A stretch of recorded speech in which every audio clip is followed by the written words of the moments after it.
नमस्कार साथियों। भारत के पड़ोसी देश श्रीलंका में इस समय आर्थिक संकट इतना जबरदस्त हो चुका है, लोग भूखमरी पर है, महंगाई चरम सीमा पर है। वहाँ की जनता इस समय त्राहिमाम हो चुकी है और क्या कारण है, आइए उसके बारे में कुछ जानने की कोशिश करते हैं कि आखिर ऐसी परिस्थिति क्या बन गई कि अचानक ही उस देश में इतनी आर्थिक संकट आ गई। कुछ मुद्दे सरकार के तरफ से थे जो उन्होंने ऐसे डिसीजन लिए, ऐसे निर्णय लेते गए और वहाँ की जनता उसको मास्टर स्ट्रोक मानती गई। कुछ तो उन्होंने ऐसी नीति बनाई कृषि के ऊपर, खेती के ऊपर, ऑर्गेनिक खेती के ऊपर, रातों रात वो एक काला कानून ले आए कि सभी लोग आज से ऑर्गेनिक खेती करेंगे। यूरिया फर्टिलाइजर एक के ऊपर प्रतिबंध लगा दिया गया और श्रीलंका यूरिया फर्टिलाइजर बाहर से मंगाता था।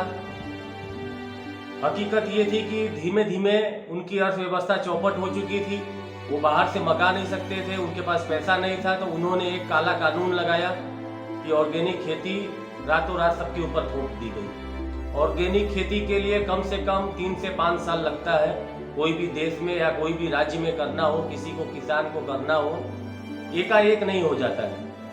एकाएक कोई भी जमीन ऑर्गेनिक के ऊपर नहीं जा सकती। उन्होंने ऐसा थोपा। उसके बाद जब वो चुनाव लड़े थे तो धर्म के नाम पर, नफरत के नाम पर लड़े थे और वो बड़े बड़े वादा किया था, उन्होंने सपना दिखाया था।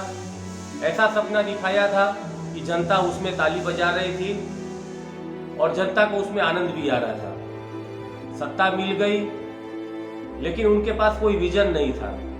एक के बाद एक निर्णय लेते गए, कर्ज लेते गए। चाइना से इतना ज़्यादा कर्ज लिया कि आज पूरा वो दब गया श्रीलंका उसके अंदर में। दूसरी चीज, जो पोर्ट बनाया उसका, बहुत बड़ा पोर्ट बनाया, इतना कर्ज लिया कि वो उसको चुका नहीं पाया। आज वो चाइना के कब्जे में है। धीमे धीमे उन्होंने क्या चालू किया, एक एक संपत्ति बेचनी चालू की। पैसे के लिए एक एक चीज संस्था बेचते गए, चलते गए और पब्लिक उसमें नारा लगाती रही और जय जयकार करती रही। वहाँ की मीडिया को दबाया गया, लोकतंत्र को दबाया गया, लोगों को बोलने का अधिकार नहीं, मीडिया को लिखने का अधिकार नहीं। और एक उसके पीछे एक खेल और चलता रहा कि जो आंकड़ा आता था वो अर्थव्यवस्था का और देश का जो उसका जीडीपी का था, उन्होंने भी उसके साथ छेड़छाड़ चालू किया और छिपाना चालू किया।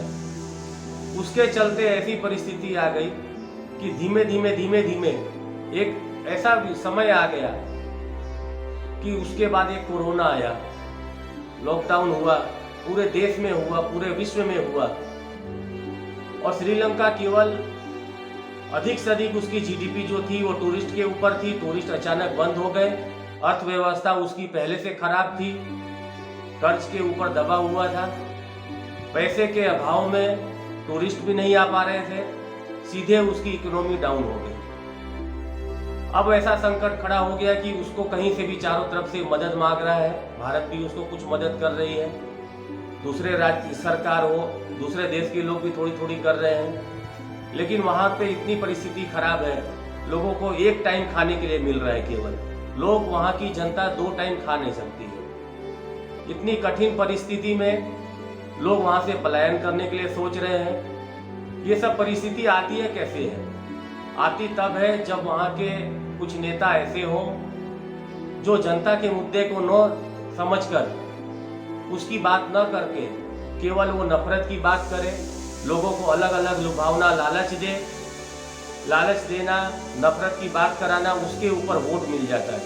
वोट मिलना, सत्ता ले लेना आसान है लेकिन देश चलाना कठिन है। देश चलाने के लिए उसको योजनाएं बनानी पड़ती है, जनता के भलाई के लिए योजनाएं बनानी पड़ती है, लेकिन उसके सामने वोट नहीं मिलता है। वोट मिलता है नफरत के नाम पर, लालच के नाम पर, धर्म के नाम पर, और वही चीज की नतीजा श्रीलंका की जनता भुगत रही है। जय हिंद, जय भारत।